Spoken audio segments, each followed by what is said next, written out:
levels, and starting from the, the bottom, from the community aspect to the facility, and how I think one of the key things, even at the top level, how the various organizations will be able to have that integrated.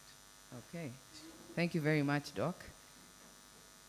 Talking about integration from grassroots level. Yes. So, Just gone to the other side.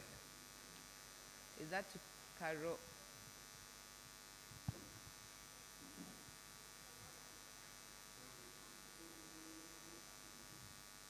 Good morning.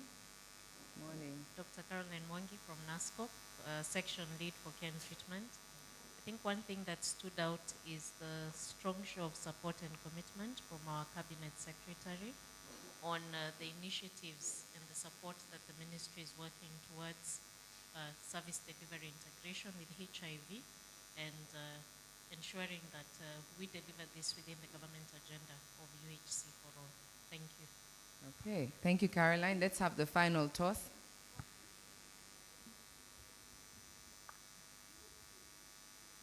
Towards that side, I think.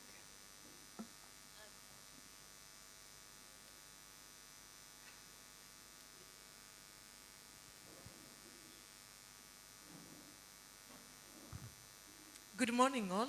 Good morning. Makori Judy, my name, coordinating HIV activities in Kiambu County.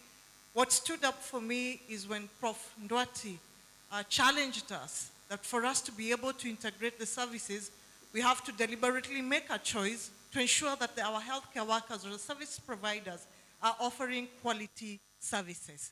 Thank you. Thank you. Thank you, Judy, for that. So I think now we can finish with that recap, and I will say what touched me was when the CASCOs were challenged. We were told that not many of them will be able to go into CCC and see the clients. So that was quite a moment for me. So let us now, let me take you through what we want to do for the program.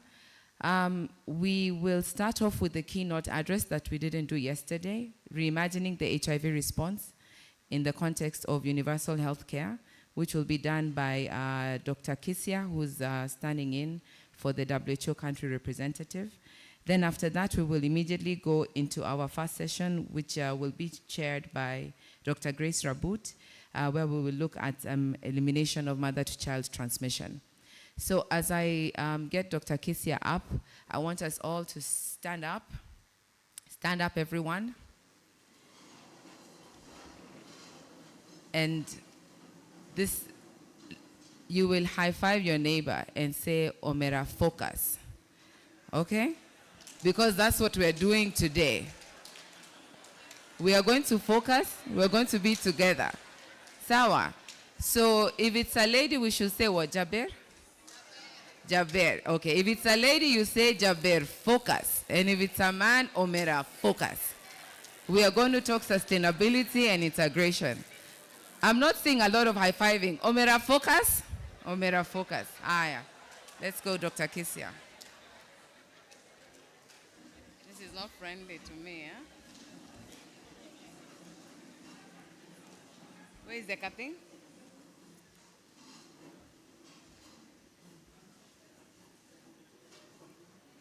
And it works like that. And going back is, how do I go back? Okay.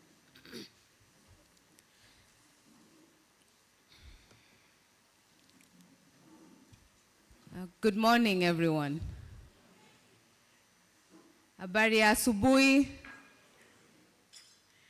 I think we are all staying in Airbnb, so hatukupata breakfast. Habari ya asubuhi. Omera, focus. Jaber, focus. Yeah, this is not very friendly to me and Lily's height. I think it only favors Dr. Sirengo and Dr. Barbara, but we will try. So, distinguished guests, PEPA colleagues, ladies and gentlemen, head NASCOP, all protocols observed. So this was to be done yesterday, and it was to be done by my boss, that's the country director, who is unable to be with us, Dr. Diallo, and he sends his apologies and his best wishes for the summit. I'm happy you are here, Dr. Rose. Maybe you can help me with water. I can be faster also. Thank you. I'm having a cold.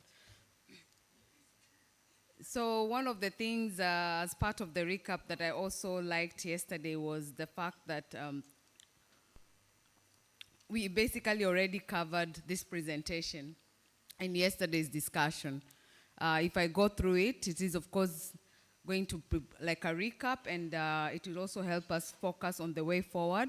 But from all the discussions, the presentations, the testimonies, the creative words we had, it's basically kind of already focused. So it's a good thing it actually came on day 2, because it provides us now of a way of collecting everything together. So that's the outline of the presentation, which we already covered yesterday. We heard from Dr. Bashir, from Dorothy, from many others where we are, and which is not where we are now, and what we need now is not what we needed earlier. And then it also very briefly touch on the relationship between HIV and other conditions and the need for person-centered care, the convergence with primary health care, why we are talking of this convergence and how, the priorities for the future and the challenges to work through. So we already talked about where we are and how we are perceiving HIV. These are estimates from the IHME, which looks at the global burden and of disease. And we can see, like, as of 2021, HIV is like number 22, just below self-harm. So, you know, the perception that HIV is a leading cause of disease is no longer there. But this keeps dancing, but it's gone really down over the years. But when we look at the mortality, which is still at 8.7, we can see nothing much has changed, even from the 90s up to now. So the mortality, of course, with a very large confidence interval, is still quite big. But in people's perception, HIV is no longer this big cause of death as we used to look at it. If we look at number 12, liver cirrhosis is higher than HIV, which tells you the impact of hepatitis B and C and other causes of liver disease. We know that many indicators are off track. I think there's some, yeah, many indicators are off track for HIV. We heard yesterday that we have reduction of incidence and HIV-related mortality, but we know that we are still having a lot of people dying from HIV. And this is a lot because of late engagement in care and subsequent also loss to follow-up. So when we are talking about integration, we have to make sure that we have interventions that look at people who are lost to follow-up and how do we get them back into care. I'm trying to go a bit fast because of time. And a lot of these things were also mentioned yesterday. We know about the widening funding gap. We've all heard about that. If we look at this graph, we'll see our 2 major donors, PEPFAR and Global Fund. We know that the funding for both of them is going down. Global Fund has, you know, increasing priorities. It was increasing looking at pandemic preparedness. We know that TB is now fighting to have a bigger portion of the allocation from 18% to 25%. So of course, all this will be at the cost of HIV and probably RSSH. We also know that there are new malaria interventions, new bed nets, new vaccines. So that allocation to HIV is probably going to suffer in the long run. And if we look at the domestic funding, we can see it has actually become static, and in some cases it's actually starting to reduce. So our funding is actually reducing. So where we were is we had more money, now we have less money. I think this was mentioned a lot, including personal testimonies from the clinicians, Dr. Bashir, the people who are actually affected by HIV/AIDS, how we used to view HIV/AIDS long time ago as a subacute illness, where we were talking about AIDS and defining illnesses. We were just giving treatment just to improve survival. We were concerned about reduction of mobility and mortality. The disease was late diagnosis and presentation, and it was only being treated in hospitals or clinics. And at that time, we were mostly concerned about basically getting ART initiation and scaling up of ART. Whereas now we know that we are dealing with other chronic comorbidities. I think Patricia gave us all that. We are not only talking about survival, but we are talking about treatment to improve the quality of life. We have been told, and we have seen it, that we are now dealing with aging and ageism. We are dealing with polypharmacy. Patricia told us how she's taking ARTs, she's taking antihypertensives, she's taking diabetics, she's asthma, so all that polypharmacy, pill fatigue, and of course, which also can lead to loss to follow-up, so we need to have strategies for re-engagement. We are now talking of integration, and we are talking of the opportunities that can be available, especially in telemedicine and artificial intelligence. Dr. Ndwati brought up the issue of task shifting and task sharing among the clinicians, and there are quite a number of opportunities that are available now with AI when we are talking about task shifting and task sharing.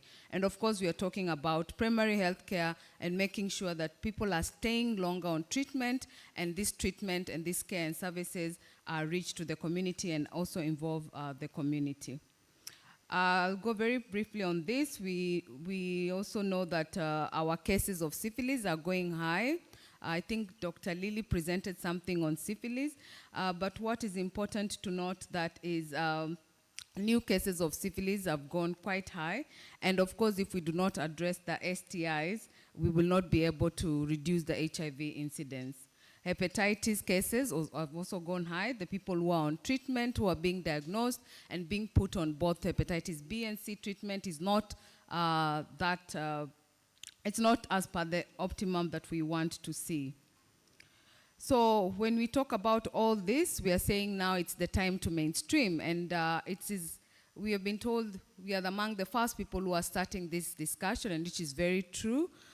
This presentation was also supported by my colleagues at HQ, and they are very excited that Kenya is starting this discussion, because we are among the first countries that is starting this discussion, and we feel like the time to mainstream HIV is now.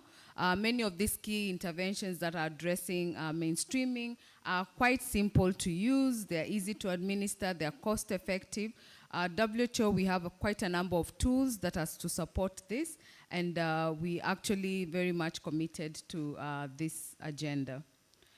So when we're talking about primary health care, I want to just highlight one of the most recent tools that we have. This is on primary health care and HIV convergent actions. So we have quite a number of tools, but this is the latest that was published last year. And I want to just highlight a little bit on this, because it shows us where are the convergent areas between primary health care and HIV. It shows us what is the relationship and how can we integrate HIV into primary health care.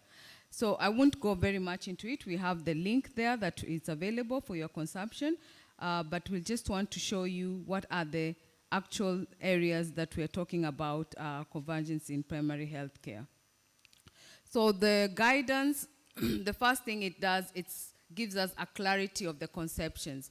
So what we see is most of us interchangeably use primary health care, primary care a lot of times without knowing actually what is the difference. So I am urging you that you all look at this document. It's an easy read, it's not very bulky. So some of these terms are also clear in our mind, because we are the advocates of this. So we need to be using also the terms correctly. So when we talk about primary health care, which is defined in the WHO UNICEF operational framework for primary health care, as a whole society approach to health that aims to maximize the level and distribution of health and well-being through three components. So every time you talk about primary health care, you have to make sure that you're talking about the three components. And I heard them yesterday over and over, but I felt that people kept thinking that they are separate components, and people thought primary health care is just the primary care, the care that you receive at the nearest facility near you, which in this case can be a dispensary, a health center, or it could be a hospital. We don't have to assume your primary care facility is always a dispensary. It could be a hospital, like if you're in a city, or if you are, like Patricia, if I give an example, she's not in the room, a primary care facility might be a hospital because of polypharmacy issues.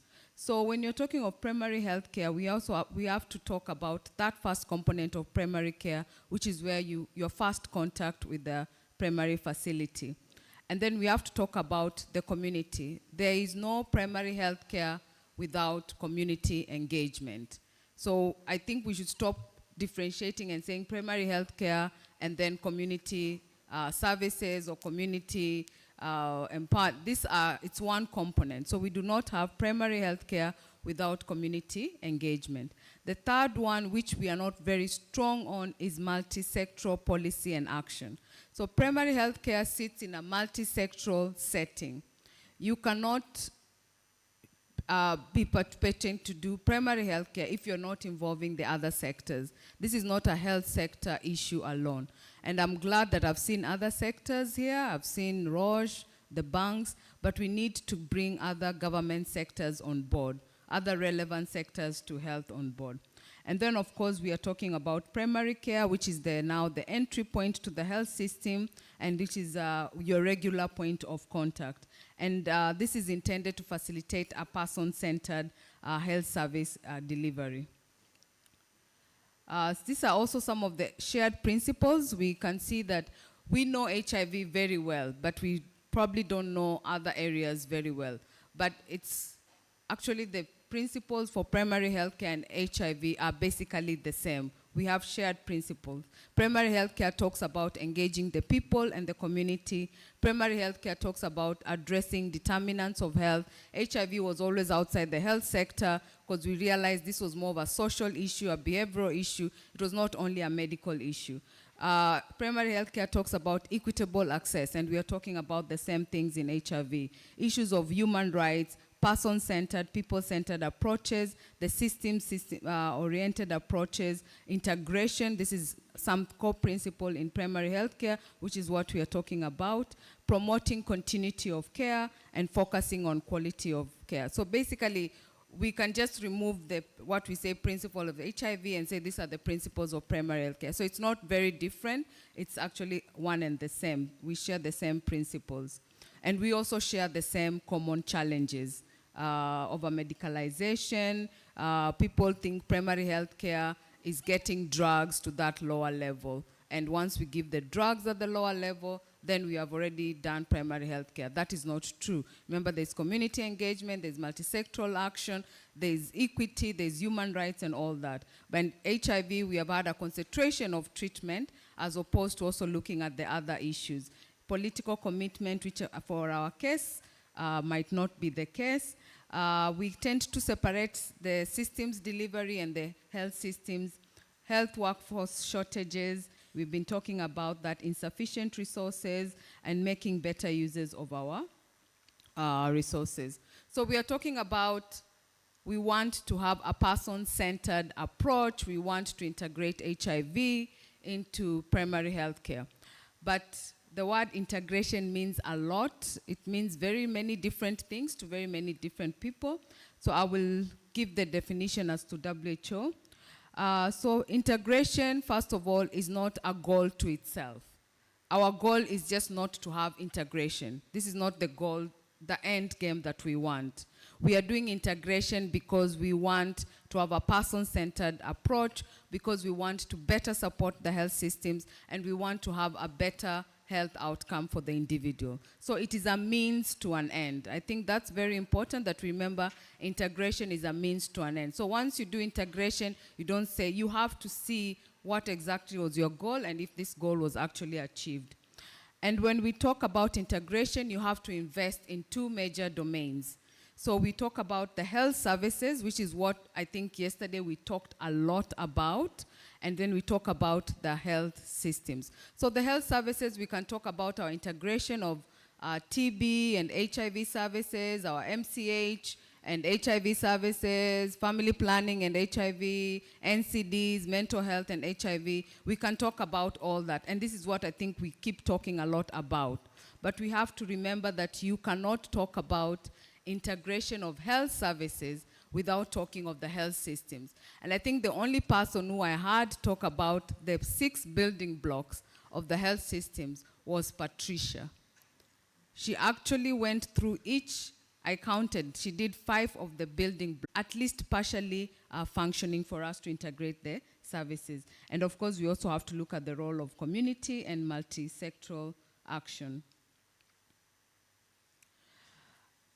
These are just examples of some of the tools that WHO has on integration.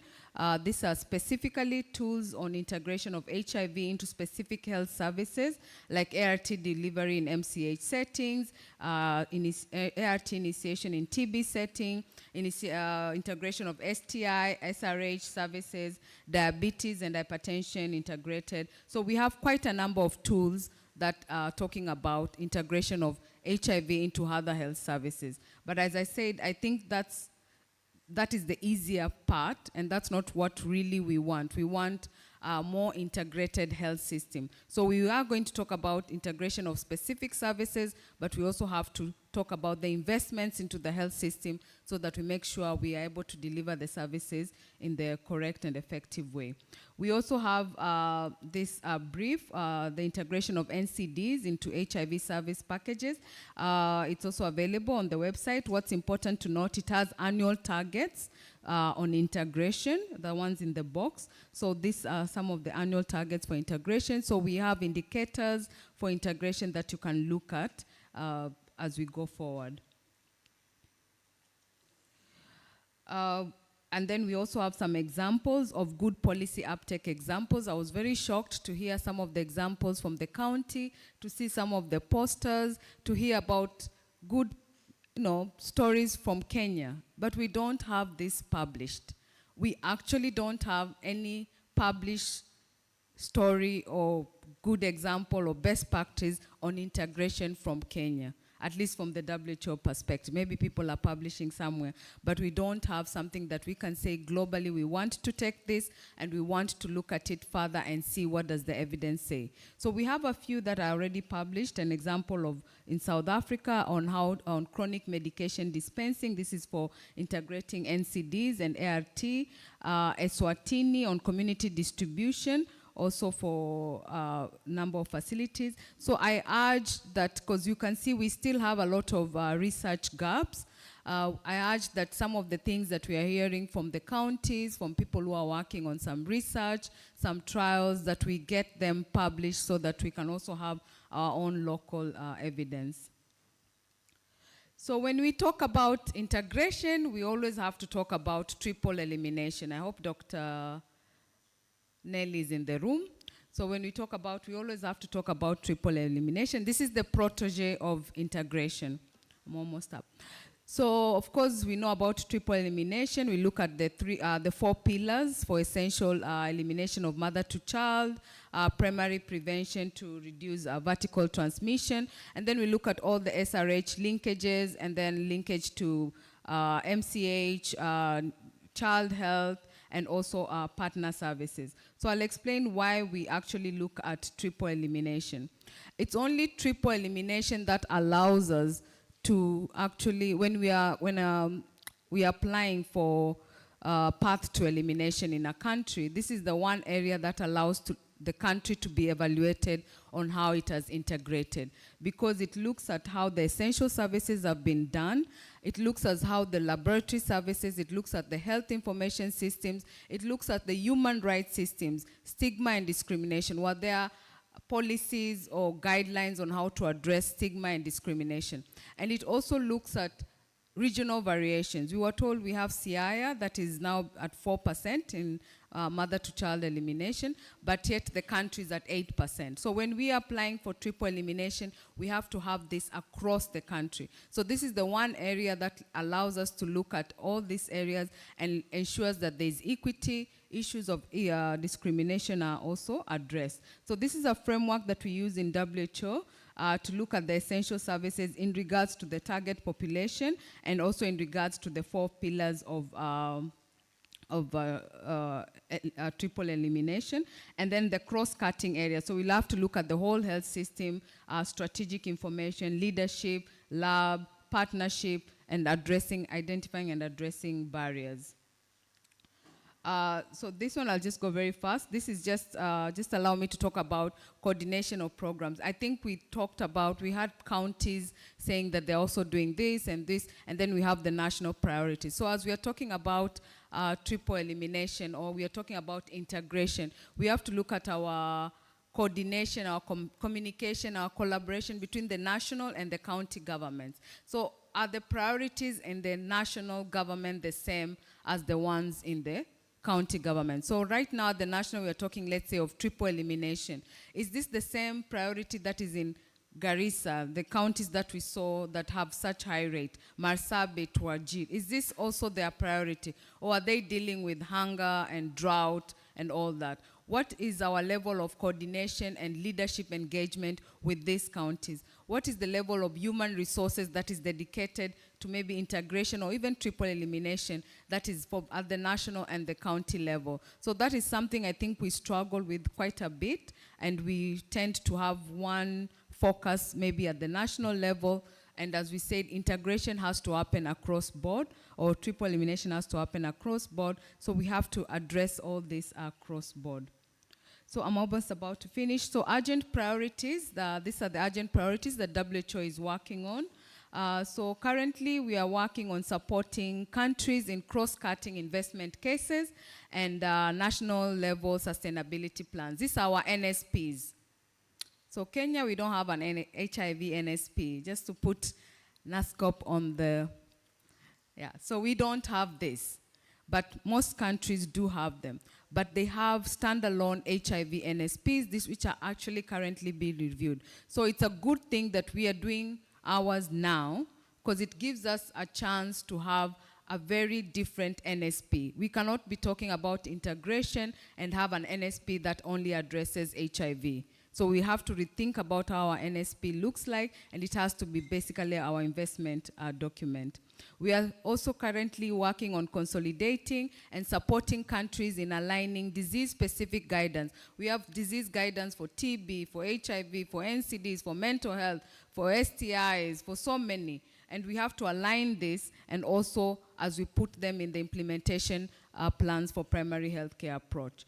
We are supporting countries also maybe in addressing stigma and discrimination, and also addressing some criminalization issues. For our case, maybe there are some things that we have not brought other sectors, the government aware, that might be a barrier, and this is something that we need to look at. We are looking at expanding multi-disease elimination approaches. So we are talking about eliminating AMTCT. And then after that, we will talk about TB, and then we'll talk about NCDs, and then we'll talk about something else. So these are basically using very similar approaches, targeting the same populations. So why not talk about multiple disease elimination approaches? So this is something in the pipeline on packages for that. And of course, strengthening focus on primary prevention. So when we talk about primary healthcare, even in this country, even now, the one thing that is, the budget is being slashed drastically is on primary prevention. So there's a lot of focus on buying drugs, buying kits, buying some things at the primary level, but there are no primary prevention interventions that are being mentioned. So if we tell our HIV clients or all our general population to go and get PrEP at the primary care, is PrEP in that package? Are condoms in that package? The paraffin rings in that package? We need to look at that, and we need to, of course, advocate for that. So this is the last slide. So some challenges to conclude that we need to work through. We have to say the integration must be country-led. It's not only about finances. We keep thinking integration, our biggest issue is finances. No, it's not only about finances, but we have to look at the governance and the system alignments. So we have to look, as I said, at our whole health system and not just think about just integrating one services.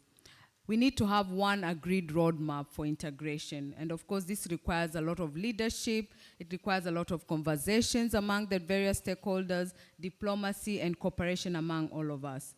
We need to deconstruct the AIDS response in our head. I think most of us here have been in this field for many years. We are used to our own service delivery models. We are used to the way things were going. We are saying they are working, and we might not be the best people to actually deconstruct this new response. Sometimes we need to also look at other programs and learn from them. We have a stereotype that we are actually very difficult to change, so we need to also look outside at our service delivery models. Are they efficient? Are they taking up a lot of money? Are they effective, even as we integrate them in the primary health care?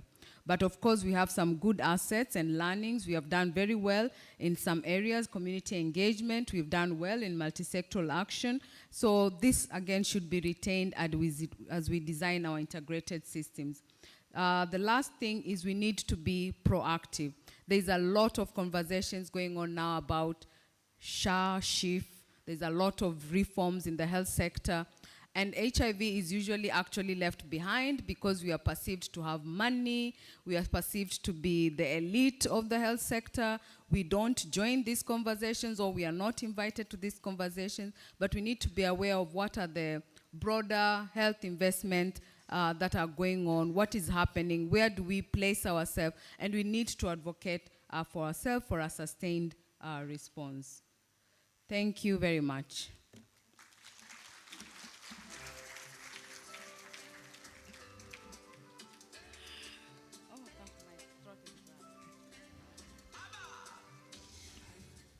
Okay. Thank you very much, Dr. Kisia. She gave us the keynote address. She works with WHO. I think I didn't introduce myself. My name is Dr. Barbara Mambo, and I too work with WHO, but I have my other boss sitting right in front of me, Dr. Rose. So keynote addresses usually don't have questions. She defined what we expect for primary health care. She defined what integration should look like with at least a partially functioning integrated health system. So before, and she also challenged us to tell our story. These talking walls should be on websites, as in the world, globally, we should be known for the work that we are doing. So I'll ask Dawn Justice to appreciate Dr. Kisia, as I'll also ask the tech team to cue the video, because we are now going into the next session where we will have the voices that matter. A video maybe showcasing voices from the counties, from the partners, governors, telling us like what we really need to be focusing on. So, Justo? Good morning, everyone. So to appreciate Daktari, I'm kindly requesting let us pull our seats. But you don't go to have some little space and remain seated. You just pull and remain seated. Good. So all of us have pulled, perfect. So all of us can stand. All of us can stand. All of us can stand. Good. Perfect. All of us can sit. All of us can sit. Let's sit. Good. So we are changing the rule. According to our SOP, our stand becomes our seat becomes our stand. Are we together? So let us stand. Let us sit. Let us stand. Let us sit. Sit until Dr. Valerie sits. Let us stand. Let us clap. Clap is clap. Clap again. Snap. For those who went to polling stations, snap is you just do this. Snap. Stand. Sit. Clap. Snap. Stand. Sit. Stand. Sit. Clap. And snap. And then in the spirit of inclusivity, let us also appreciate our brothers who are blessed, are enabled differently. So we will count 1 to 5 and then we clap with a sign language, in a sign language manner. Tuko sawa? In 3, 2, 1, go. Let us count 1.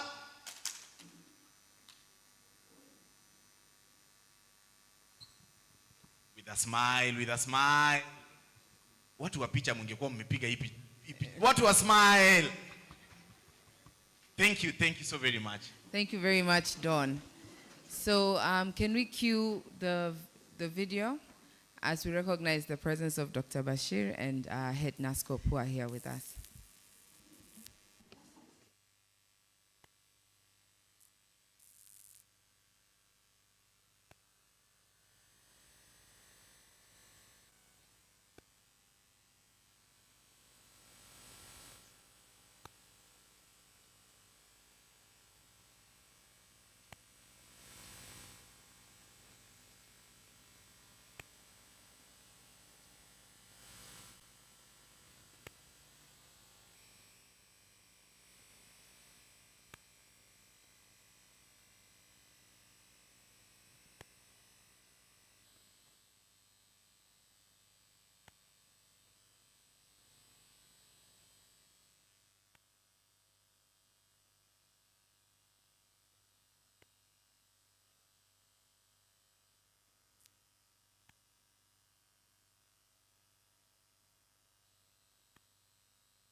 Okay, as the tech team works on this problem with the sound, I will invite the moderator for the next session, that is Dr. Grace Rabut. Disease has claimed 2 million lives. Homa Bay County is grappling for globally live with HIV.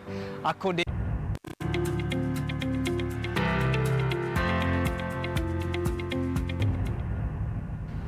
HIV is a global public health issue where 40 million people globally live with HIV. According to UNAIDS, over 25 million people in Africa live with HIV. Here in Kenya, 1.4 million people are living with HIV, of whom 98% are on antiretroviral treatment. The first case of AIDS in Kenya was recorded 38 years ago, and so far the disease has claimed 2 million lives. Homa Bay County is grappling with 15.2% increase in HIV infections, while Garissa and Wajir counties report significantly lower prevalence of 0.1%.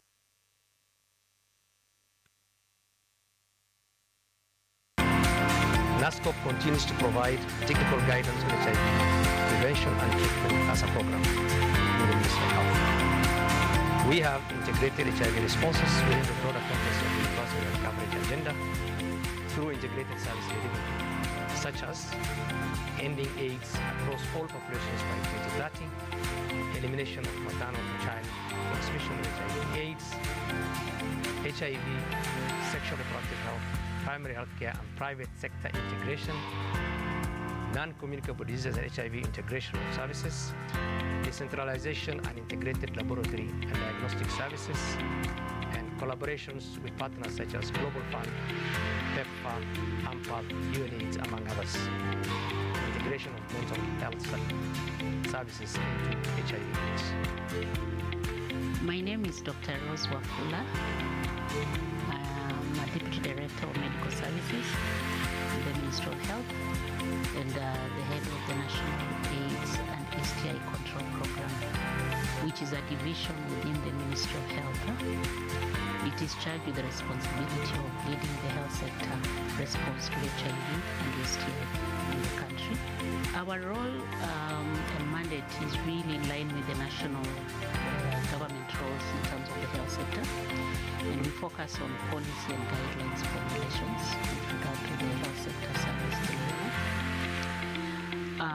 Our second role is looking at capacity building, and this spans from capacity building of healthcare workers, communities, and stakeholders that we work with regard to the current policies, the expected standards for service delivery. The third mandate is around evidence generation, monitoring, and evaluation.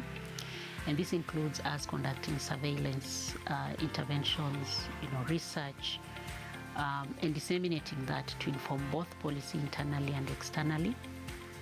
We also, because of the large public health program, we do commodity security management and coordinate to ensure that there is proper continuity of services with our stakeholders, our counties, and our communities.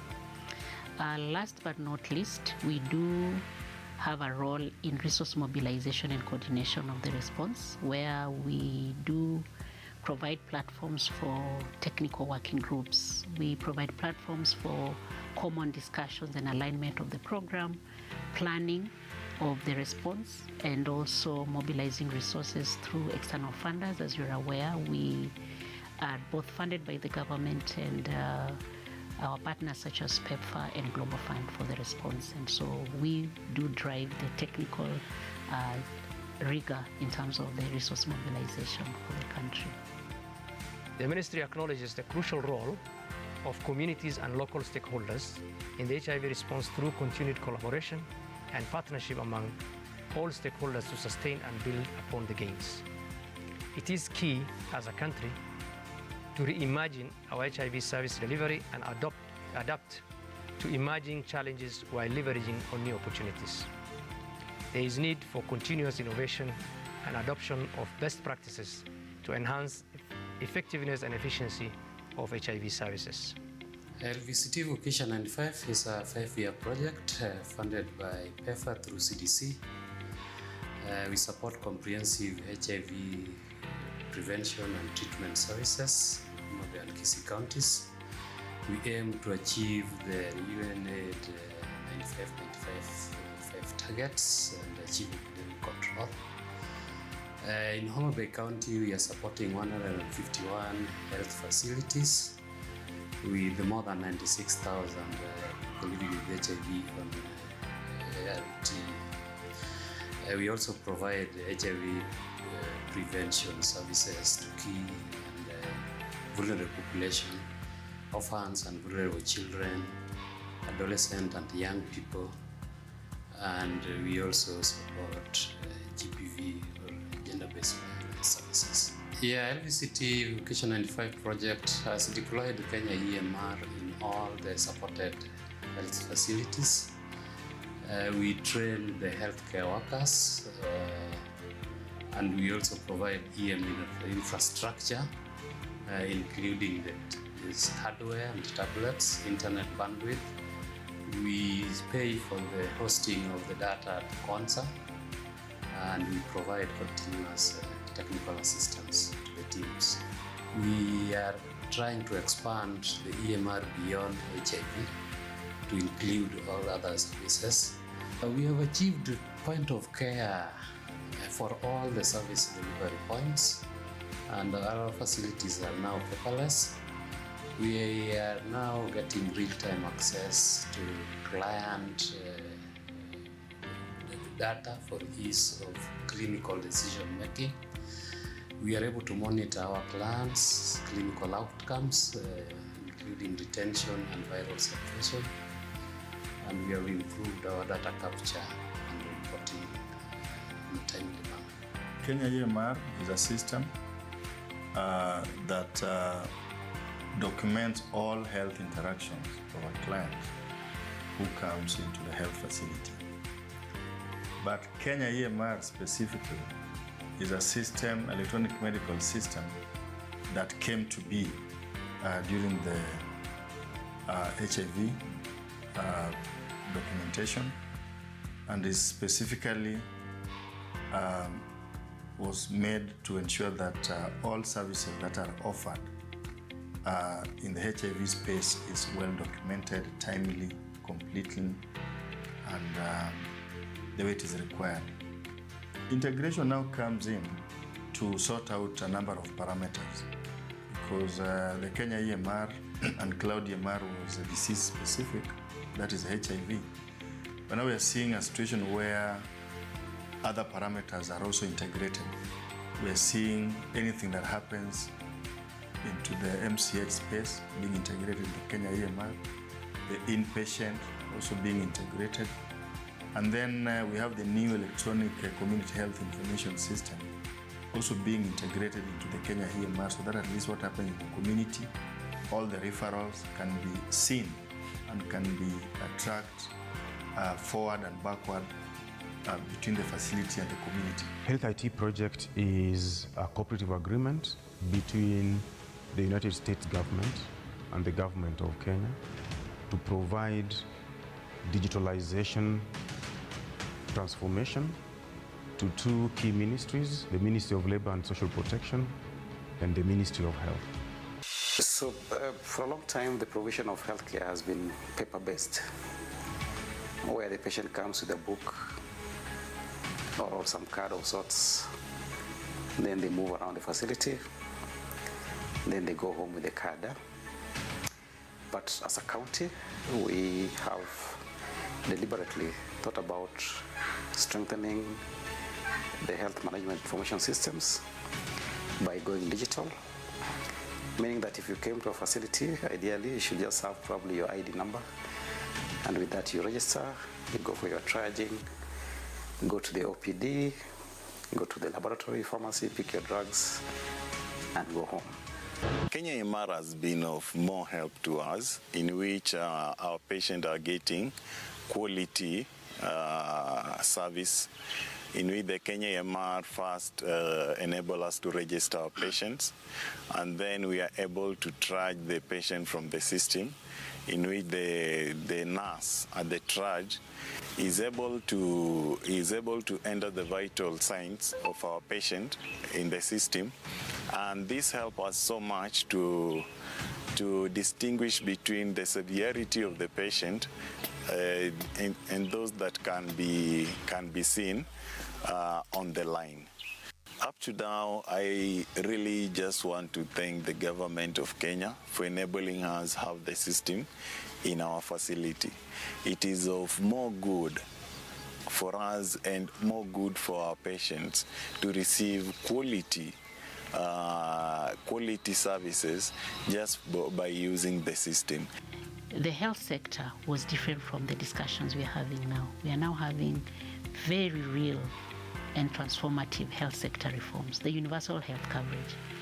Now, how do you translate and adapt this HIV response to the opportunity that is given with the universal health coverage?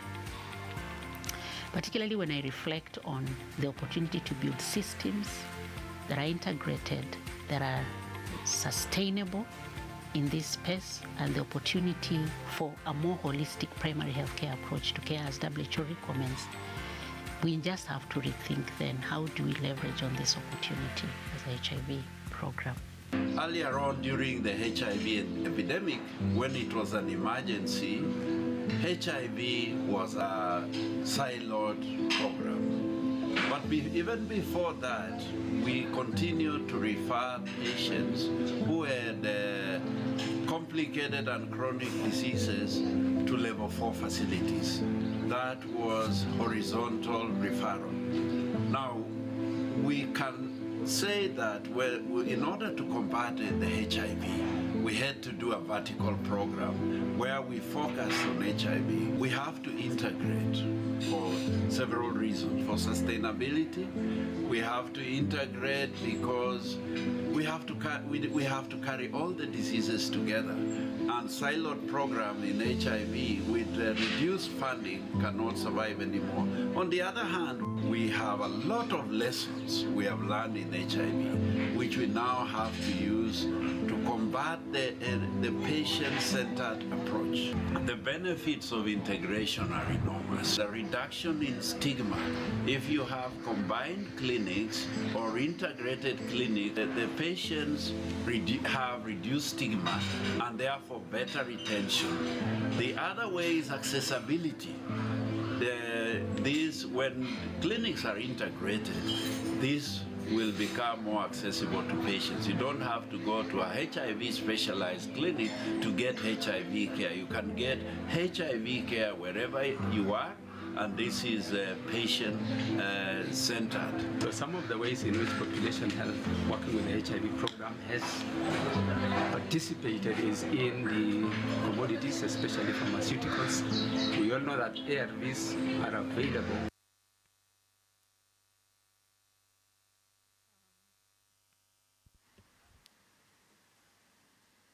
Good morning. Good morning, everyone.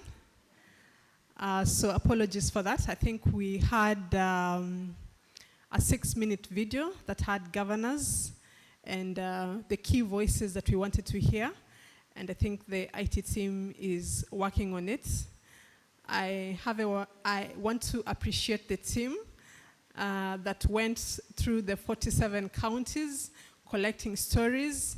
And I think we would be happy to hear what they were able to compile. And so since we are hard-strained on time, we're going to head to the next session. And today, the focus is on service integration in action. And we have a lineup of very good speakers. I think you'll agree with me when they come on the stage. And they have pioneered this space, especially when it comes to elimination of mother-to-child transmission of HIV. And so allow me to introduce our first speaker, Professor Ndwati. Prof has held so many hands in the HIV space We all know her as a passionate advocate of elimination of mother-to-child transmission of HIV, and it's an honor to hear from her today. Please put your hands together for Professor Ndwati.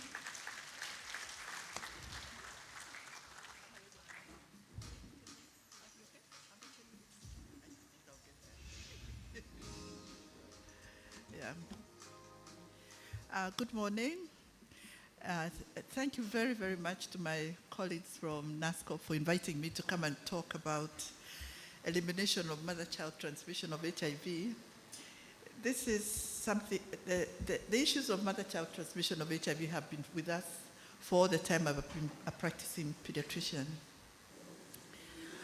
I'm happy that there was a mistake with the video, and we saw the med soup of Homa Bay. I want to say publicly that the med soups of Homa Bay Hospital have been phenomenal individuals. Right from, and I've known them from the early 90s. Some of them were surgeons, some of them were medical officers, but they stepped up and did what needed to be done. When we first went to Homa Bay, the prevalence of HIV in the ANC was 35%. Essentially, 1 in every 3 women was HIV infected. I see now we are talking about 15%. The hospital is essentially an HIV hospital. And today we are here. The neighborhoods, as we drove down there with Mrs. Oyeke, Professor Ngata, you could see a banana tree, and you know that there used to be a homestead. It was no longer there. You go to visit somebody at home, and the first place they take you is to see the graves of their children. You go to a homestead and you find an old lady with many, many children that they're taking care of, and everybody is malnourished. You know? It was good government policies that made a difference. And one of the first really good government policies was free primary school education, and every child had to go to school. And overnight, the children disappeared from the village, they went to school. The little ones who were not yet of the stage of going to school were on the backs of their siblings.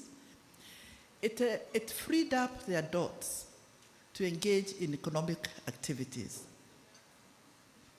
And then, of course, as the interventions have come, and I will raise some of them, we are where we are now. The other important thing at that time is that they used to employ doctors. These days, I don't know whether they employ doctors.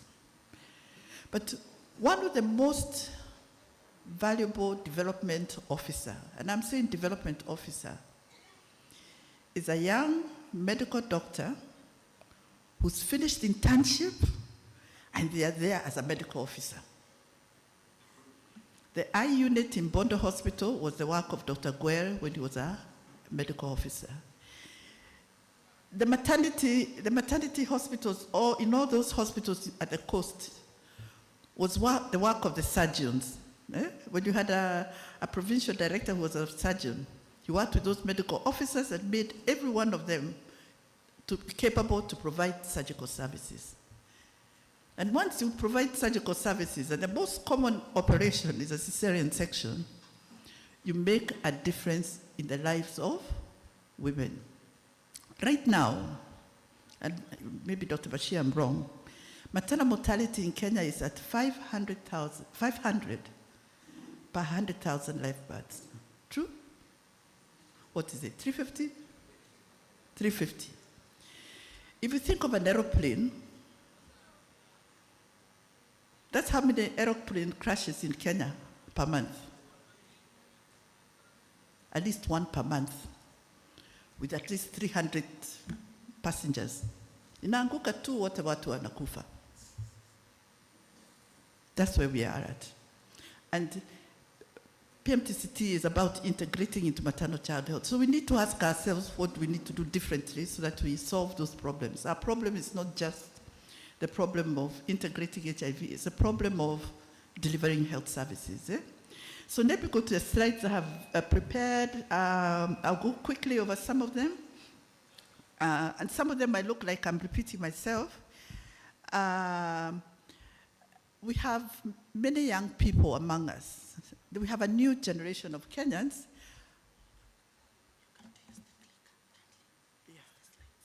Oh yeah, thank you. We have a new generation of health professionals, and they do not necessarily understand HIV. I went to the pediatric intensive care unit at Kenyatta National Hospital. I met nurses who didn't know about mother-child transmission of HIV and what we are doing. So I'll just quickly review this as I talk about integration. Remember that transmission from mother to child can take place in pregnancy, it can take place during delivery, and it can take place postnatally as you are breastfeeding the infant. And the reasons why we transmit these days is that the mother has high viral load. She can have high viral load because she's newly infected. She can have high viral load because she stopped taking her medications, right? But she can also have high viral load because she just has a rapidly progressive illness. And she is also likely to transmit if she has a low CD4 count. And when we think of low CD4 count, we have a new generation of HIV-infected women who are survivors of perinatal transmission. So by the time you're 20, you have had HIV for 20 years. And I'm not sure we know clearly very well about what their CD4 count is like and how they're sustaining their immunity. I can say to you that we've lost a couple of HIV-infected babies of such mothers in our hospital recently.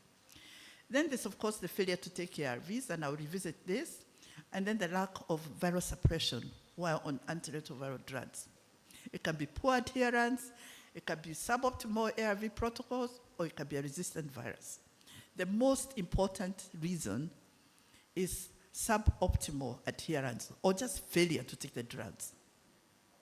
Now, just to remind you that new infections during pregnancy and that delivery period have very high transmission rate. In fact, it's of the studies that are published, there's 3 out of 4 mothers transmit to their infant. It's very difficult to prevent because they transmit before you even diagnose them. And that slide also showed that once you give ARVs, transmission rate is less than 1%. And really that's the goal of what elimination of mother-child transmission of HIV is attempting to do. I remind you about the risk factors for HIV transmission. The story of STIs, we don't screen for STDs. And even when we used to screen, we didn't have very good tools. The syndromic approach is a method of diagnosing STIs in men. It doesn't work very well for women. In terms of delivery, a quality delivery is important. Membranes that are ruptured more than 4 hours are sufficient for you to transmit to your infant.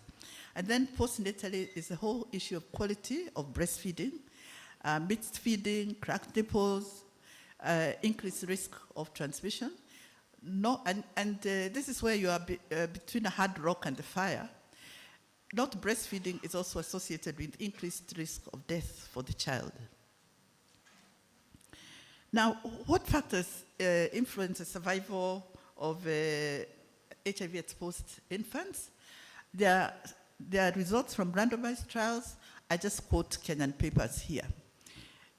1 in 3 die before their first birthday, and those babies actually die in the first 6 months of life. Usually they don't look like they have AIDS. They don't have all the symptoms of a classic AIDS diagnosis. 50% by age of 2 years, and 80% by age 5 years if they are not on treatment. Mother's survival is very important. When mothers die, these babies, whether you have HIV or not, have an 8-fold increased likelihood of dying. So we need to keep mothers alive.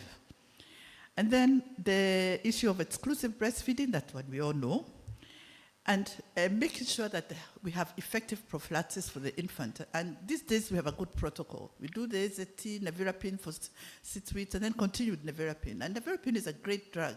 Give it all the way until into a second year of life, baby's breastfeeding until 2 years, and then you continue for about 6 weeks after the infant has been weaned. Remember, stopping breastfeeding is not that you wake up, pack a pepper, stop breastfeeding. In fact, sudden weaning is traumatic to the baby, and babies can get depressed and they can stop eating, and you see a baby showing up with dehydration in the hospital because of that sudden withdrawal of the breast. Now, I want to emphasize that the HIV-exposed and infected children are immunologically vulnerable. Mothers who are HIV infected do not transmit their antibodies to the baby the same way as a non-infected mother. So the babies don't get that dose of first immunization from their mother's antibodies. The second thing is that they have neurocognitive vulnerability. The work being done in Nairobi by the group of Prof. Malo showed that these children are not achieving the milestones. Even when they're on treatment and virally suppressed, they're not achieving milestones. But they're not the only ones who are not achieving milestones. Even siblings, even other children who are not infected but exposed have those challenges. And children in these depressed neighborhoods also. That's the work from Kilifi. And then, of course, there's the nutritional vulnerability. The HIV-infected child has a viral infection. There's constant viral replication, and so there's increased energy requirements.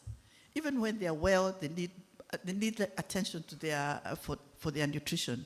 And I don't think we always talk about it. We always think that we give the drugs and we forgot things. Now, a couple of slides just to emphasize that the best scenario is when the mother is not HIV infected. This is data from PEPFAR, working in plans to have a baby. And then infant feeding is important, very important. You know, in the past we used to say breastfeeding was important because we are poor and we don't have other food. Today, I want to say that breastfeeding is important for every child wherever you are in the world. And the baby, just reverse a bit, by 4 years, they have an IQ of at least 4 to 6 points higher than a child who was not breastfed. Now, if you think of childhood and intelligence, 4 IQ points are a whole lot. It means that your investment in education will work. Now, yes, you have somebody who can think and reason. The most important human attribute is our intelligence. Now, what do mature... I'm not going to do policy at high-level policy. I'm going to raise questions about the nuts and bolts on the ground. So what do mature integrated prevention and treatment programs look like? You are able to do primary prevention. You're able to do early diagnosis and timely initiation of treatment. You're able to have a sustained, optimized health status. And you're able to diagnose and manage comorbidities. And I list some comorbidities in the yellow, but then I talk about the delivery of services. So the service must be available. So LFTs, are they available? Are your CD4 counts available, you know? We need guidelines, and guidelines are really, really important, and I come back to that. Then you need commodities. You need competent health workers. Medical records, very important, and I'm glad we have these records available even on EMR. You need to be able to link. It's not always possible to provide all the services in one place. You don't want to put a critically ill patient, for example, a child with danger signs who's seen in a health center. Wanapanda boda to go to the district hospital. They're dead by the time they get there, right? We need to support adherence. We need to have continuous quality improvement so that you know where the problem is and solve it. And we need to do support supervision, and of course you need to finance the whole thing, right? Now, I take a step back and ask ourselves, now with this integration, what do we really mean? And what's the responsibility, the shared responsibility? And I think the first thing is if you adopt a healthy lifestyle, you're probably not going to arrive in hospital with some of the health problems we are dealing with. Then the healthcare system should provide the services. But you also build, the healthcare system should be able to build capacity of individuals to live healthy lifestyles, but also for self-care. So we have a big responsibility, but it has to be a shared responsibility with the public. Now, PMTCT is an integrated service. We have integrated HIV into maternal newborn child health services, and it's a success story. So maybe this is where we should go to learn the lessons of how to integrate. And not only are we integrating into that service, it's actually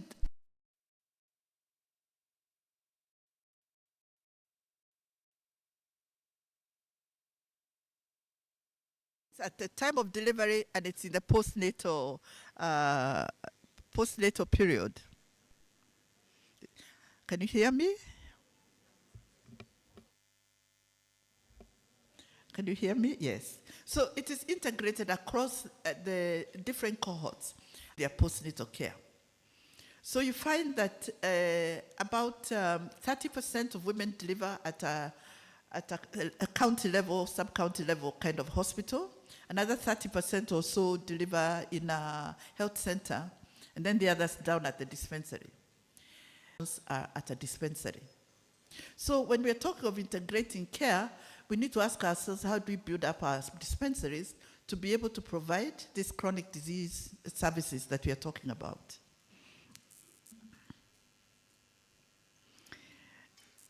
We know this thing, Even as we integrate, these 4 prongs still are important. And prong 1 is very important because it helps you, if you have a problem and you have limited resources, you want to reduce the problem. So we want to have a sustained prevention of HIV infection among young women. Because that's how that's the point of aim 1, This is our data on ever pregnant among girls aged 15 to 19 years. We've said they are in a cohort of where you get many new infections. Even when you distill the whole picture, most of it is in this age group.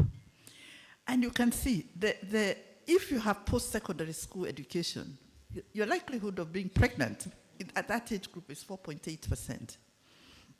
The WHO or the global goals are that you finish Form 4. I think we should be having a goal of finishing college education. Because when you go through all the way to college, then you can also earn your own livelihood. And it takes you through this stage of adolescence and we reduce the risk of HIV transmission. Then this slide looks at the data of 2014 and 2022. We've done very well in terms of reducing the number of pregnant teenagers. In fact, as pediatricians, as OBGYNs, we are stressed when we have pregnant teenagers because they really have the worst outcomes. They themselves and their babies. And this is what Kenya government did. We prioritized protection of young girls. I'm glad Dr. Bai was here yesterday. He really sorted out people in Muranga. Then we have the legal framework. The Children's Act is very clear about the protection that these children need. We had the target of keeping girls in school, and this is how we were doing. We supported school fees, we supported sanitary hygiene. Which county was saying the girls are getting pregnant so that they can be free of menstrual flow? That was in the papers recently. We did cash transfers to families or poor families. And in fact, cash transfers has been shown in many, many, many countries to be effective in prevention and improving uptake of education and just changing the lives of people. We did community-based guidance, the ROPS programs. And we know that from our data that 38.8% of adolescents with no education had ever been pregnant by 19 years. They had about 7-fold higher risk than those who were in school. but please go and read it. This thing I have highlighted here called responsive parenting. It's that parenting where you end up with a relationship with your child, so that your child, if you look at them, they know what you're talking. When you look at them, you know the issues they have. That is the most protective factor for your child. Protective against drug use, protective against these early pregnancies. It's a thing that makes your child, in the midst of everybody else doing the wrong thing, not do the wrong thing. Every child has a parent. We need to invest in building these capacities, and the WHO documents on this are really good. They're very, very well done. Prevention. Now, this slide shows what are our common comorbidities. You've seen them, infectious diseases, and then, of course, parasites, mental health, cardiovascular disease. These are the issues we need to integrate. And I want to put it to you that we need to do what pediatrics did. We identified what are the common illnesses that cause death in our population, and focused on them to develop guidelines on how to manage. This slide is an illustration of the mental health challenges that we have. If you look at the orange bar, these are moms who knew they were HIV infected, had been on treatment at some point and stopped. Why do you stop? There are mental health issues. I know you're looking stressed. Please just let me, yeah. This slide, which we saw the other time, if you look at the yellow, these are people who haven't suppressed. They're on treatment, they have not suppressed, they're not adherent. And among these youngsters, either they are not being given drugs or they decided, this is not my story, I'm not ill. I don't know how many of you are aware of this study. This data on the National Adolescent Health Survey on mental health. And you can see 1 in 4 adolescents, the ones who we are saying who are getting pregnant and getting HIV, 1 in 4 have levels of anxiety. You have PTSD, post-traumatic stress disorder. We have problems of inattention.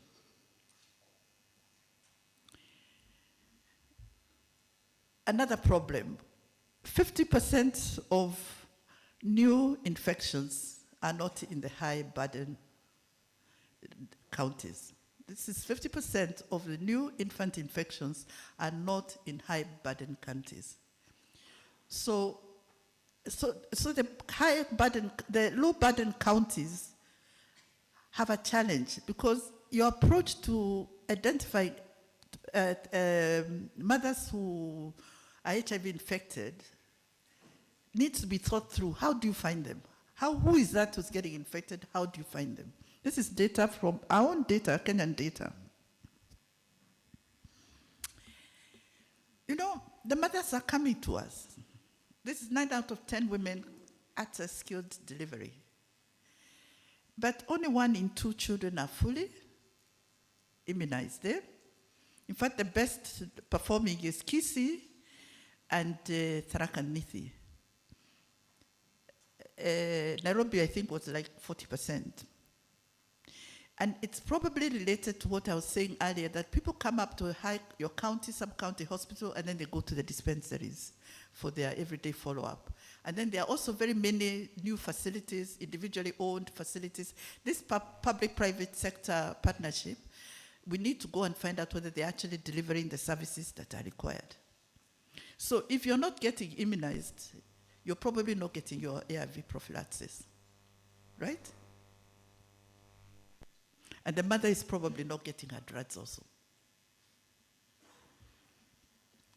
Now, the next problem or the next opportunity is that each one of these services has a care bundle of varying complexity. So when we talk of testing, there's getting consent, there's doing the HIV test, there's the post-test counseling. If it is ART initiation, it is the adherence counseling, and then initiating. You need to be able to have skills to clerkship, clerkship, examine that person, be able to make a diagnosis, right? If it is integration, for example, for TB, and this is the TB integration, you have an adult who has TB. So you have made a diagnosis of TB and started them on treatment. The integration means you call the family, and particularly the young children, to come for screening, right? Many times you have adverse reactions to the TB drugs, at least in pediatric practice. A lot of children start having jaundice, hepatitis, etc. So you need to have the skills to be able to diagnose, manage that space, and finally send the person back into the community. Dr. Oliwa's work at Cambridge showed that 50% of children who had symptoms consistent with TB infection came to a health facility and they were not investigated. These are part of the solutions. This thing I have here, we have the plan for ending AIDS. We have the mother-baby booklet, very clear instructions of what to do. We have the basic pediatric protocols, and they have been improved. So if you see something, the basic pediatric protocols are based on being used at a lower level facility where people don't know, where people haven't had very long training. So you have to identify what are the key indicators that tell that the danger signs that trigger a course of action. You haven't done this for the adults. So part of this integration we need is to integrate that to develop that and train people, right? If you have, for example, Karatina Hospital, the commonest cause of death is hypertensive stroke. And when you look at the patients, they've been coming to clinic. Are they on the correct treatment? 40% of them have never seen a physician. So are they on the correct drugs? Benign prostatic enlargement is a big deal for black men. People living with HIV who are surviving into aging, this is some of the issues that they are going to deal with. Do we have a screening program? The lab test cost a lot. We were joking yesterday, and I shouldn't be quoted. I was saying, maybe a male health worker goes to the loo with the patient and asks them, can you target that wall to pass urine? Very sort of low cost screening for those who need care. So we need to think through. You see, and when the head of household has chronic renal failure, because these are the men getting sick, all the resources go to treating that person. And it means everybody else doesn't get the resources they require. This was the scenario with HIV. When the head of household had HIV, 2/3 of the resources went to taking care of him. And when he finally passed on, families were left in desperate poverty. So integration and thinking through, thinking innovatively to solve the problems given the resource envelope we have. When we're in the health facility, this is the client flow in an ANC. This is the integration. This is what it means. All the different things put together. And in this one, we need to ask, is it an integrated services? So me, I'm an integrated health worker. You come to me and I do all those things. Or do we do the supermarket approach, where a patient goes from here, counseling, testing there, next place elsewhere? Or does the health worker move to the patient? Kaiser Permanente, one of the biggest HMO in the United States, carried out a program to try and do quality improvement of their patients. The patients used to move from one health worker to the other, and of course fall through the cracks. And one of the things they identified was that the health worker needs to go to the patient. So patient comes, they're in a room, and we go to you. sort you out. The other thing that they identified with the nurses, which was very innovative, you know, you have now scrubs, eh? And you see nurses' scrubs have got big pockets, eh? The idea was that those pockets carry all the things that they need to do the job. So you needed to, a thermometer, it is there. You needed to do a blood draw, it is in that pocket. Because also they measured the time the health worker was walking up and down, and you could see there were complete inefficiencies in the system. So as we integrate, those are questions we need to ask. I'm almost done. I'm sorry I've taken too long. Then you need to invest in the cadres of health workers who are doing the job. And you need to think of we need to reimagine our services. So you have an outpatient. You need to be able to triage and say, do you need ambulatory services? Do you need inpatient? And then for long-term care, your MOPC, your POPCs, etc. Health systems thinking to optimize the available resources. Cohorting patients improves care. For example, if you have a day you're seeing diabetic patients, then you have the nutritionist there. If you have a caterers in the hospital, you should have them there as well, demonstrating how food is cooked. You have you have the occupational therapist or the physical therapist to come and demonstrate exercises. You collect your team because that day we are seeing diabetics. Or on another day, you're dealing with hypertensives. You need to think through. I don't have clear answers. You need to think through how you organize. And you need to take into account what's the volume of patients and the frequency of those clinics and the staffing. I know our diabetic clinic at KNH is now daily. The CCC, and we now stop calling it CCC, is a daily clinic. What about the others? And then how do you deal with the drop-ins who equally require that specialized care? Nikazi, eh? We look like this, isn't it? We need more people in this space engaged in solving the problems. I think that's a key thing, yeah? And I said it yesterday and I'll repeat it. Building in medical specialist training is probably your best bet in terms of this integration of care. What it does is that yes, you have a specialist, but he has a whole team of people who they are training. And it has a direct benefit on the patient. The people who are learning, when you have students, you don't run away from the hospital. They look for you. But when you have a consultant, but they're not being challenged by a body of students who are learning, they'll come see the patients and go away. But that's the complaint from the counties, right? Even elsewhere in the world.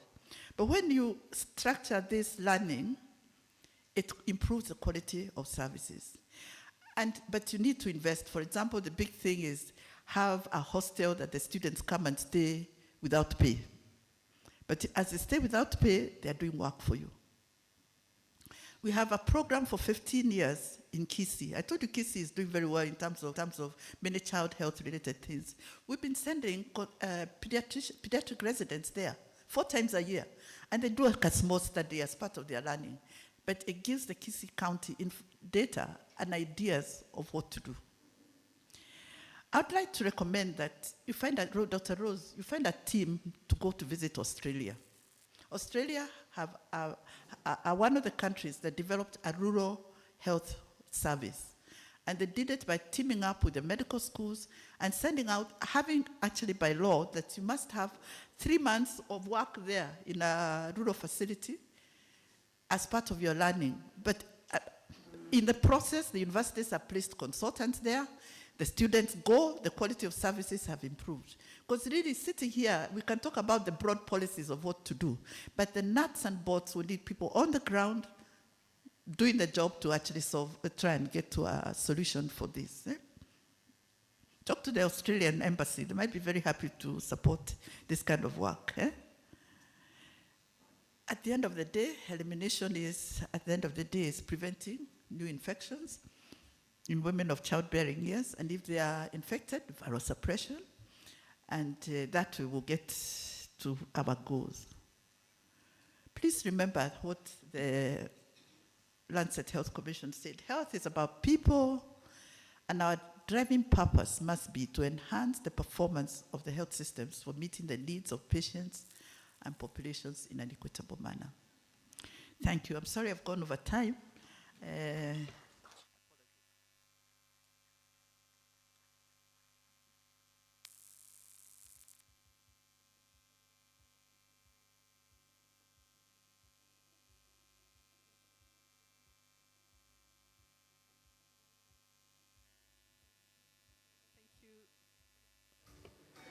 Thank you so much, Professor Ndwati. I think you'll agree with me that was a very wide spectrum presentation. I think we've been able to look at our lives right from the go of pregnancy, breastfeeding, education, and all the way to the key aspects in life, including mental health. And I hope that we have questions because there are a lot of conversations that have gone in that presentation. Allow me to recognize the presence of the CEO, KEMSA, Dr. Mulwa. We appreciate your presence and we are looking forward to having a good conversation with you. At this time, I know we are hungry for those who are on bed only. But allow us to have one presentation from Siaya County. And I know that all the counties that are here are very eager to know what Siaya did to hit the mark. Yeah? Having a mother-to-child elimination rate of less than 5% is no meat feat. And we recognize that it's been a team effort. And so as much as we are having the director of Siaya County, the PMTCT coordinator, we also recognize the role of the implementing partners who have put work into having this success. And so allow me to welcome the director of Siaya County, Daktari Karibu. Put your hands together for the director of Siaya County. Karibu Daktari.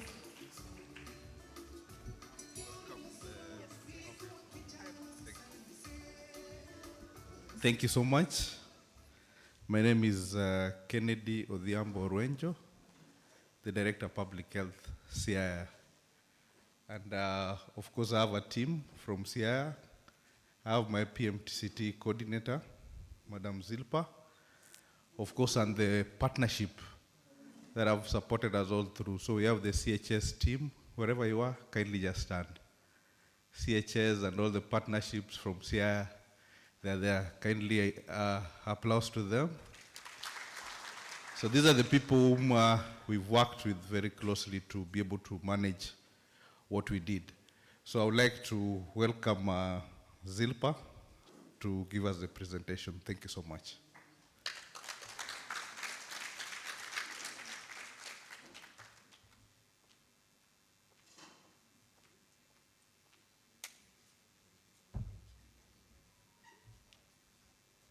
So all protocols observed. Good morning. My name is Zilpa Imbuye. I support PMTCT activities in Siaya County. My role is very simple, just to take you the process of the teamwork that has been happening in Siaya to reach to this extent. So Dr. Kataka, how do I see the screen? So that is the kind of teamwork we have. When you are challenged, you reach out immediately, you don't take time.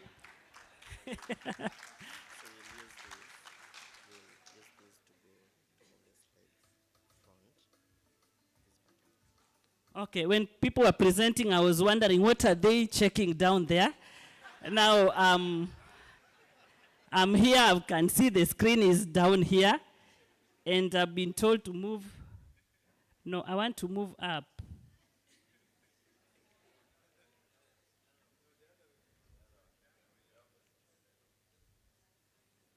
So you know the health team should be here, the help team.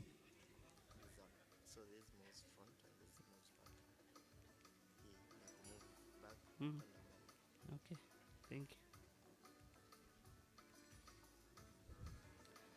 Fine. I've been given 15 minutes. I'll try my best. So this is progress towards achieving EMTCT, and these are lessons learned, and they are not in isolation. So this is the outline of my presentation. We have the introduction, the sustainability model, we have the enablers, and then we have the part 2 for the enablers. And then this is the background. Of course, it's in the public domain. Dr. Ross, it's in the public domain that is our population. The number of facilities are 142 supported by CHS, KCCB Acts, CHMT COAG, and we also have the LVCT. This is where we are in terms of burden. And when Professor was presenting, there were issues to do with high burden counties and also issues to do with the PMTCT. So this is the game changer. We are at 13.2 HIV prevalence overall. Of interest are the women at 17.5%. Then overall infection rates estimated is 1208, with children 0 to 14, pediatricians in the house, and even us, we focus on this one so much, contributing to around 14%. Then our estimated number of pregnancies is 34,287, and our PMTCT need is 3942, according to the spectrum, and giving us now the name of the trailblazer. I searched for it, Utuoma Nefak. The term trailblazer, I had to Google, and I got the meaning. So we are at 4.3. 4.3%. Thank you, Christine. And at some moment, Christine normally delinks herself from NASCOP to Siaya, because that is our place of birth. So when we talk about health service delivery points by ownership, this is our data source from the MFL code platform. We have 176 MOH facilities with FBOs 20, NGOs contributing to a number of 13 facilities, then others 93. So of interest are the ones offering ANC services as around 220, and the one offering PMTT services at 160 number of facilities. So programmatically, what Professor Duarte has just presented, where do our sources of infection come from? As a snapshot, Siaya County is on under the Nyanza counties, former Nyanza counties, and on the gray bar are mothers who stopped ART during pregnancy and breastfeeding. So these are the trends. I think I'll take a moment on this. Is it okay? Yeah, from 21, all the struggles with the collaboration from all the implementing partners, the national government, the county government, now to 4.3. What were the labelers? When we were having a presentation from the WHO representations, we talked about the health system building blocks. Of course, Siaya County is also anchoring all its efforts on the building blocks where we have the leadership, we have the service delivery, we have the health workforce, and of interest on the health workforce are the CHP's engagement. And we are told without the PHC and CHP are intertwined. You can't separate. Then we also have issues of access to commodities. It's good the KEMSA representative or the head of KEMSA has just arrived and has been recognized. We'll get more information. Then we also have issues of health information systems. So Siaya County is one of, I think it's the first county, Dr. Lena, to start the implementation or the pilot of the aids. And what has been happening in this kind of model is the issue of county oversight committee after the funds have been submitted to the county government. And then all the program service delivery activities are being supervised, or technical assistance is from the county health management team. And then we also have the sub-county health management team taking lead in terms of mentorship, in terms of service delivery, and the likes on a day-to-day running of the service delivery in our HIV program area. And we have assigned 3 days in a week just to do mentorship and support supervision. So this is where the process started. It started with the enablers that I've talked about. So remember, it was from around 21%. when we're really anchoring a lot of efforts in the business plan that is now outdated, that we learned a lot from it. We also learned a lot and borrowed a lot on our county AYP action plan. We are still doing diligently and with a lot of fidelity on our national ART guidelines. And then now the game changer is now the county EMTCT task force, where our director is the champion. And then on issues of human resource, we do so much of capacity building and mentorship of the MOH staffs, just in the spirit of integration. There are facilities we are integrating services. There are facilities we are integrating the healthcare providers. And then the issues of health information, where currently we are doing 100% of EMR support in our care and treatment sites. Then we also have service delivery, what I've talked about, and our strength in the community. So what are some of the strategies? They are not on a standalone, they are integrated, but we do quite a number of joint and prompt work planning, active referrals from both community and facility. Then the other thing that we are currently practicing as Sia County are the PMTST mothers themselves as caregivers. When you look at the CAL-HIV model, it is the caregivers of the children and adolescents living with HIV/AIDS that we give this model. But for Sia County, we have domesticated the caregivers model to the PMTST mothers themselves, where we take them through the sessions, and they are able to learn a lot, as opposed to just the basic treatment literacy. I think we are doing a lot of documentary stories from the GF and Kenya Red Cross sub-recipients, where we learn a lot and we showcase what we are doing so that facilities could borrow, or even sub-counties. Then we have about issues to do with the community PMTC sensitization, where we categorize men in high risk, men in the house, and men in the community. In terms of PMTCT achievement, we are really focusing on this population. Then the GBV units that are established up to the ward levels, just to ensure issues of GBV are handled real time in the ward levels. Then we have the youth wellness, our WAP, talking about the 6 youth wellness centers. Here is one of them. We have Bondo Youth Wellness Center, which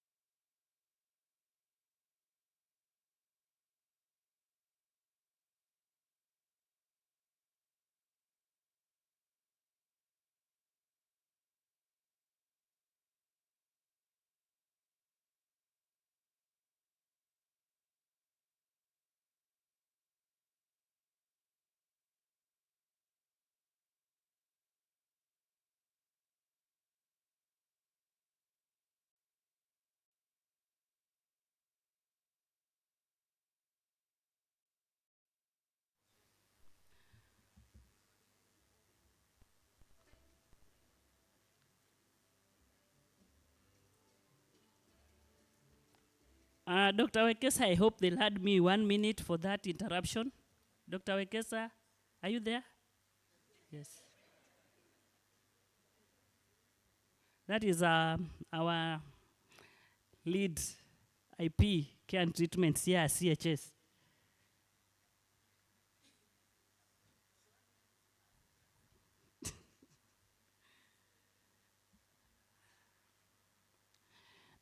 Sorry for that interruption. I was just talking about the Bondo Wellness Center, Youth Wellness Center. When our AYP was presenting, he talked about they are not all that equipped, but for Bondo, I think we have tried through the county government and the Kenya Red Cross support.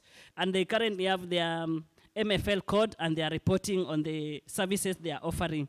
So we always have this data review meeting is not the usual data review meeting for Sia County. When we have a care and treatment facility doing data review, we also involve the community partners. So we don't do this in isolation, and we invest so much on the local media talk shows, just to showcase where we're having the challenges, and we bring the healthcare providers on board just to listen to the community perspective, and they're able to demystify the myths and initiating the community health promoters. doing good work in terms of referrals. And on the yellow side, that is what is your role. It is always mobilization and referral. But for Siaya County, each facility is now customizing the referral networks just to ensure that we account for the referrals. And according to the population estimates, each and every CHP has been allocated the targets according to the estimates. If you are supposed to refer ANC clients maybe 2 per month, then we track and you learn from your fellow CHPs. And with that, they have been doing quite a great job that even our governor was able to appreciate. This is the World AIDS Day. You remember we had the communities, let the communities lead, and our First Lady is also still appreciating the efforts that are coming from the CHPs as a county.